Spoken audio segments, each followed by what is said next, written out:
इस वीडियो में मैं आपको एक ऐसे राजा की कहानी सुनाना चाहता हूँ जो अपनी चाल नहीं बिगाड़ना चाहता था।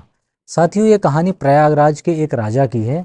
उस राजा को ट्रेन से कहीं जाना होता है, ट्रेन की रिजर्वेशन हो जाती है, समय से पहले राजा स्टेशन पे पहुंच जाते हैं। स्टेशन पे अब राजा हैं तो उनके साथ नौकर चाकर भी थे, खाने पीने का सब इंतज़ाम था। स्टेशन पे बैठने का उनके लिए अलग से इंतज़ाम किया गया था। तो प्लेटफॉर्म पे जब वो बैठे होते हैं अपने शाही ठाठ बाट के साथ, ट्रेन भी अपने समय से आ जाती है। टीटी और स्टेशन मास्टर को भी ये पता रहता है कि प्रयागराज के राजा आए हैं, तो उनके लिए एक विशेष ध्यान और ख्याल रखा जाता है स्टेशन मास्टर और टीटी की तरफ से। जब ट्रेन आती है तो स्टेशन मास्टर को पता चलता है कि राजा के रिजर्वेशन का डब्बा उनके बैठने के स्थान से कुछ दूरी पे है और डिब्बे तक पहुंचने के लिए राजा को कुछ चल के जाना होता है। तो स्टेशन मास्टर बोलते हैं कि राजा साहब कृपा करके आप चलिए, ट्रेन आ गई है। तो राजा उनकी बात को थोड़ा अनसुना कर देते हैं, कोई हड़बड़ी नहीं मचाते हैं, हुक्का पी रहे होते हैं, पान खा रहे होते हैं आराम से मस्ती से। तो फिर दोबारा फिर स्टेशन मास्टर बोलता है कि राजा साहब कृपा करके ट्रेन का समय हो गया है और मुझे ट्रेन आपके लिए ही दोबारा रुकवानी पड़ी है, तो आप कृपा करके चलिए। तो राजा अपने आराम से मस्ती से उठ के चलते हैं, नौकर चाकर उनका सामान वामान लेके साथ में चलते हैं, साथ साथ हुक्का पकड़े रहते हैं।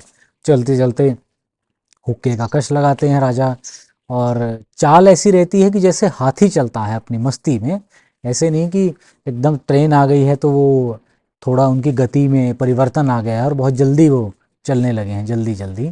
वैसे ही हाथी की चाल से मदमस्त होकर के चलते हैं। और तीसरी बार जब स्टेशन मास्टर उनको बोलता है कि राजा साहब कृपा करके आप चलिए, ट्रेन आपके लिए ही रुकी है, और तो कृपा कीजिए इस ट्रेन पे और थोड़ा सा आप चलिए। तो उस समय राजा बोलते हैं स्टेशन मास्टर को कि ट्रेन को आना है आए, जाना है जाए, मैं अपनी चाल नहीं बिगाड़ सकता। तो ये एक साथियों कहानी थी जहां हम अपनी बाह्य परिस्थितियों और बाह्य आवरण के उथल पुथल हो जाने की वजह से अपने स्वभाव को, अपने व्यवहार को, अपने स्वत्व को बदल लेते हैं बहुत जल्दी, और हम भूल जाते हैं कि हमारी चाल क्या है। और हम उस चाल को जब बिगाड़ लेते हैं तो हमारा स्वत्व, हमारा व्यवहार, हमारा स्वभाव सब उथल पुथल हो जाता है, थोड़ा गड़बड़ हो जाता है।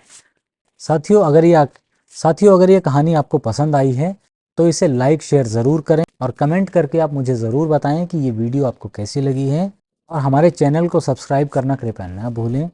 अगली वीडियो में ऐसे ही किसी एक कहानी के साथ आपसे फिर मुलाकात होगी। नमस्कार।